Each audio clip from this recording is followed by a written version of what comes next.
నమస్తే, welcome to Leo. మనతో ఉన్నారు సీనియర్ జర్నలిస్ట్ హేమసుందర్ గారు. సార్ నమస్తే. నమస్తే అండి.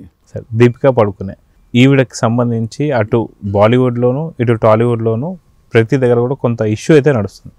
కాకపోతే తెలుగు సినిమాల నుంచి తప్పించినందుకు కొంత కాలం తర్వాత ఇప్పుడు రెస్పాండ్ అయ్యే తీరు మాత్రం ఎలా చూడాలంటారు? మొత్తానికి ఆ రెస్పాన్స్ని ఎలా చూడాలంటారు?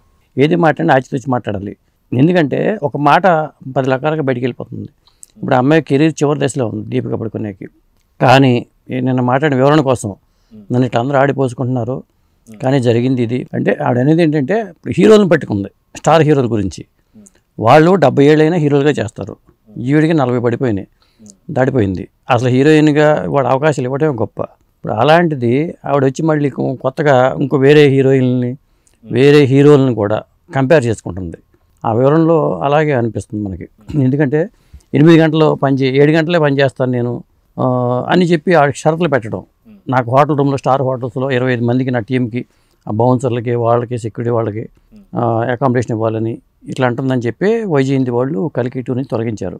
ఆవిడ ఏమనుకుందంటే కల్కి 2లో నా పాత్ర లేకపోతే ఆ కల్కి 2 పూర్తి కాదనుకుంది. ఎందుకంటే కల్కికి నేనే తల్లిని కాబట్టి నేను లేకపోతే వాళ్ళు ఖచ్చితంగా చచ్చినట్టు అన్నీ చేస్తారనుకుందాం, మరి ఏంటి తెలియదు. మొత్తానికి అక్కడ తేడా కొట్టింది. ఆ తర్వాత ఇది అందరి దగ్గరికి వెళ్ళిపోయింది, వార్త స్ప్రెడ్ అయిపోయింది ఇండస్ట్రీలో. ఎప్పుడు కూడా అలా స్పిరిట్లో అవకాశం కోల్పోవడం అనేది జరిగింది. ఇప్పుడు లేటెస్ట్గా ఏంటంటే అట్లు సినిమా, అల్లు అర్జున్ అట్లే సినిమాలో కూడా ఆవిడకి కీలకమైన పాత్ర అంట. ఆ పాత్ర కూడా కుదించేసి క్యామియో రోల్గా మార్చారని టాక్ అనిపిస్తుంది. అంటే అది కూడా పోయాయి. ఇట్లా తన కెరీర్ని తనే దెబ్బ కొట్టుకుంటుందేమో అనిపిస్తుంది. పోనీ అయిపోయిన తర్వాత వివరణిచ్చే విషయంలో సరిగ్గా ఇచ్చిందంటే అది లేదు. అయితే వాస్తవానికి గతంలో కూడా దీపికా పడుకునేకి సంబంధించి కొంత మీరు ఇందాక అన్నట్టుగా వివాదాస్పద వ్యాఖ్యలు చేస్తూ ఉంటుందని చెప్పేసి వార్త. సో హీరోలతో పోల్చుకోవడం కానీ లేకపోతే హీరోలతో కంపేర్ చేస్తూ వాళ్ళపైన కొంత మాటలు యుద్ధం చేస్తుంటుందని చెప్పేసి సమాచారం. మీరేమంటారు? ఖచ్చితంగా ఇప్పుడు అదే జరుగుతుంది. ఇప్పుడు ఆ హీరోలని దీంట్లో లాగడం అనేది అదొక ఇబ్బందికరమైన పరిస్థితి. ఇప్పుడు వాడు ఖచ్చితంగా హర్ట్ అవుతారో, దీపికా పడుకునే వద్దు ఇంకెవరైనా చూడమంటారు ఖచ్చితంగా. ఇప్పుడు ఆవిడ చేతిలో ఉన్న ప్రాజెక్టులు ఒక్కడొక్కడు జారిపోతున్నాయి. ఆవిడ ఇట్లా మాట్లాడుతూ ఉంటే, ఇంత డిమాండ్ చేస్తుంటే, ఇంత రెమ్యునరేషన్ డిమాండ్ చేస్తుంటే ఖచ్చితంగా పోయినట్టే. ఎందుకంటే కొత్త కొత్త హీరోలు అందరూ వచ్చేస్తున్నారు. వాళ్ళు వస్తున్నప్పుడు పాత వాళ్ళకి అవకాశాలు తగ్గిపోతాయి. అయితే వాస్తవం మనం చూసుకుంటే దీపికా పడుకునే నుంచి ఇష్యూ వచ్చినప్పుడు తను దానికి క్లారిఫికేషన్ ఇవ్వకుండా తను హీరోల్ని పోల్చడం కావచ్చు, లేకపోతే హీరోల్ని ఈ యొక్క అంశంలో బయటికి లాడడం కావచ్చు, ఎలా చూడొచ్చు అంటారు? ఎందుకంటే దాదాపు 25 మంది తనకు ఉన్నటువంటి సిబ్బంది అందరికీ కూడా స్టార్ హోటల్స్లో తీయాల్సి వస్తుంది రూమ్స్, లేదంటే తన బడ్జెట్ కూడా పెరుగుతుందని చెప్పేసి అన్నప్పుడు దానిపైన క్లారిటీ ఇవ్వకుండా హీరోలకు కంపేర్ చేయడం ఎలా చూడదు? అందుకని ఒక వివరణ ఇవ్వాలంటే ఎవరైనా సరే, ఇప్పుడు దీపికా పడుకునే కావచ్చు, రేపు ఎవరైనా కావచ్చు, ఈ మాట మాట్లాడితే ఇలాంటి పరిణామాలు వస్తాయి, వీళ్ళు హర్ట్ అవుతారు కాబట్టి ఇది మనం మాట్లాడకూడదు అని అవాయిడ్ చేసుకోవడం, కొద్దిగా ప్రాక్టీస్ చేసుకోవడం, అలా చేసుకుని ఇస్తే గొడవ ఉండేది కాదు. నోటికి ఏది వస్తే అది మాట్లాడిస్తే ఖచ్చితంగా అది వాళ్ళ సోషల్ మీడియాలో వైరల్ అవుతూ ఉంటుంది.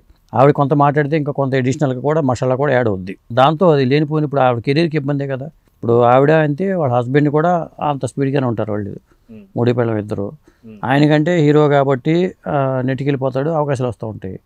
ఈవిడితో ఇన్ని షరతులతో సినిమాలు చేయాలన్నా కానీ వీళ్ళకి కష్టమే. ఈ నేపథ్యంలో ఒక దీపికా పడుకునే కెరీర్ అయితే మసకబారినట్టుగా మనం చూడొచ్చు. సో గతంలో కూడా చాలా మంది ఆర్టిస్టులు ఎవరైతే ఉన్నారో వాళ్ళు కూడా ఇగోకపోవడం కావచ్చు, లేదంటే వాళ్ళకు ఉన్నటువంటి ఒక కొంత హెడ్ వెయిట్ కావచ్చు, వీటన్నిటి వల్ల పూర్తి ఇండస్ట్రీ మొత్తం కూడా పక్కన పెట్టిన వైనాలు లేదా పక్కన పెట్టిన ఆర్టిస్టులు చాలామంది ఉన్నారు. అలా పూర్తిగా భూస్థాపితమైన వాళ్ళు కూడా చాలామంది ఉన్నారు. సో నిజంగా ఆ కోవలోకే రాబోతుందా దీపికా పడుకునే అంటే ఏమంటారు? అందుకనే మన వాళ్ళు మన టాలెంట్ తీసుకొచ్చి హీరోయిన్ చేసుకుంటే గొడవ ఉండదు. వాళ్ళు ఏం చేస్తారంటే దూర పనులు పనుకొని ఇతర రాష్ట్రాలకు వెళ్ళిపోయి హీరోయిన్ తీసుకురావటం, వాళ్ళకు అడిగినవన్నీ ఇవ్వటం, ఇది మన వాళ్ళు అలవాటు చేశారు. వీళ్ళు చేతిలా తీసుకున్న తప్పే ఇది. లేకపోతే ఈ పరిస్థితి రాదు. మొదటి నుంచి కూడా బాలీవుడ్ వైపు వెళ్ళటం, అక్కడ అమ్మాయిలు తీసుకొచ్చి ఇక్కడ అవకాశాలు ఇవ్వడం, లేకపోతే వేరే రాష్ట్రాల నుంచి అమ్మాయిలు తీసుకోవడం, ఇలా జరుగుతూ ఉంది. అలా కాకుండా మన తెలుగు వాళ్ళలో టాలెంట్ ఉన్న వాళ్ళు ఎంకరేజ్ చేసుకుంటూ వెళ్ళిపోతే అసలు ఈ పరిస్థితి వచ్చేది కాదు. వీళ్ళకేమో ఇవ్వడానికి ఇబ్బంది పడతారు, వాళ్ళకేమో వాళ్ళు ఏం అడిగినా అవి ఇవ్వడానికి సిద్ధపడతారు. ఎందుకంటే ఫ్లైట్ టికెట్ల విషయంలో కూడా ఇంతమందికి టికెట్స్ కావాలి అని చెప్పి అడుగుతారు. వాళ్ళు చచ్చినట్టు అన్నీ కొడతారు. ఇంతమందికి అకామిడేషన్ కావాలంటారు. మాకు ఈ స్టార్ హోటల్లోనే పలానా హోటల్లోనే అకామిడేషన్ కావాలంటారు. వాళ్ళు అందుకేతో 0 నుంచి వాళ్ళ కెరీర్ స్టార్ట్ అవుతుంది. సాధారణంగా హీరోయిన్గా వచ్చే వాళ్ళందరూ కూడా 0 నుంచి హీరోయిన్గా స్టార్ట్ అయిన వాళ్ళే ఉంటారు. ఈవిడికంటూ కొంత బ్యాక్గ్రౌండ్ ఉంది కాబట్టి వాళ్ళ ఫాదర్ ప్రముఖుడు కాబట్టి అట్లా ఈవిడికి అవకాశం వచ్చింది అనుకోవచ్చు. కానీ చాలా వరకు ఏంటంటే 0 నుంచి వచ్చి అక్కడ 0 నుంచి వచ్చినప్పుడు వాళ్ళు ఎక్కడ ఏ హోటల్స్లో ఉండాలి, ఎలాంటి హోటల్స్ ఉండాలో ఎలాంటివి చేశారో తెలుసు వాళ్ళకి. కానీ ఒక్కసారిగా ఆడు హీరోయిన్ అయిపోయిన తర్వాత డిమాండ్లు అనేది మొదలు పెడుతూ ఉంటారు. ఎప్పుడైతే అలా డిమాండ్ మొదలు పెట్టారో ఇక వాడి కెరీరు డౌన్ అయిపోతూ ఉంటుంది. మనం కొత్త వాళ్ళు ఎంకరేజ్ చేద్దాం అనుకుంటారు వీళ్ళు, అదే జరుగుతుంది.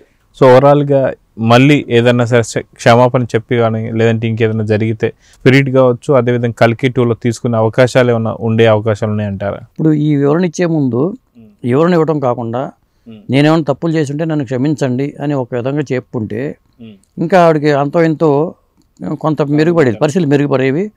అది ఇప్పుడు మహానటుమణులు చాలామంది ఉన్నారు, గతంలో కూడా చాలామంది చూశారు. వాళ్ళందరి జీవితాలు ఎలా తయారైనవి కూడా మనకు తెలుసు. కాబట్టి అవి చూసి నేర్చుకోవాలి. నిజం చెప్పాలంటే వీళ్ళు బాలీవుడ్ వాళ్ళు కూడా అసలు మహానటిమణులు ఏం కాదు.